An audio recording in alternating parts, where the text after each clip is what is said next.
Hi అండి. ముందు వీడియోలో ఈ బ్లౌజ్ కటింగ్ అయితే చూపించాను. ఇప్పుడు వచ్చేసి లైనింగ్ మీద పెట్టి ఎలా కట్ చేసుకోవాలో చెప్తాను.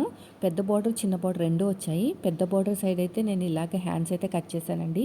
సైడ్‌కి అతుకులు పడతాయి కదా! కర్వ్ తిరిగిన చోట క్లాత్ వస్తదనమాట. అది జాయిన్ చేసుకుంటే సరిపోతది.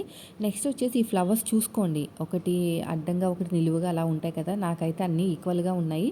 అంటే ఒకటి కిందకి, ఒకటి పైకి ఉంది కాబట్టి ప్రాబ్లం లేదు. సో, ఫోల్డింగ్ వైపుకి బ్యాక్ పార్ట్ పెట్టేసి ఒక పావించి ఎగస్ట్రా పెట్టుకొని కట్ చేసుకుంటున్నాను. ఇలా చేయటం వల్ల మనకి పోగులనేవి బయటకు వచ్చినా కూడా మనకి తక్కువ అవ్వదనమాట ఒరిజినల్ క్లాత్. తర్వాత వచ్చేసి ఫ్రంట్ పార్ట్ కాబట్టి ఓపెనింగ్స్ అనేవి మన వైపు ఉండాలి ఒరిజినల్ క్లాత్వి. ఇలా క్రాస్గా పెట్టేసేయండి. క్రాస్ కటింగ్ కదా, క్రాస్గా పెట్టేసుకుని ఇక్కడ కూడా ఒక పావించి ఎగస్ట్రా పెట్టుకుని కట్ చేయండి. తర్వాత షేప్ బెల్ట్ అంటారా, అక్కడ చిన్న బార్డర్ మిగిలింది కదా, దాంతో షేప్ బెల్ట్ అనేది కుట్టుకోవచ్చు అనమాట. ఇవన్నీ కూడా షేప్ బెల్ట్ అనేది మీరు బ్లౌజ్ కుట్టేటప్పుడు అది కట్ చేసుకోండి, అదే బెస్ట్. లేదంటే ఇప్పుడే కట్ చేసుకుంటే మనకి కరెక్ట్గా మెజర్మెంట్ తెలీదు. వీడియో నచ్చితే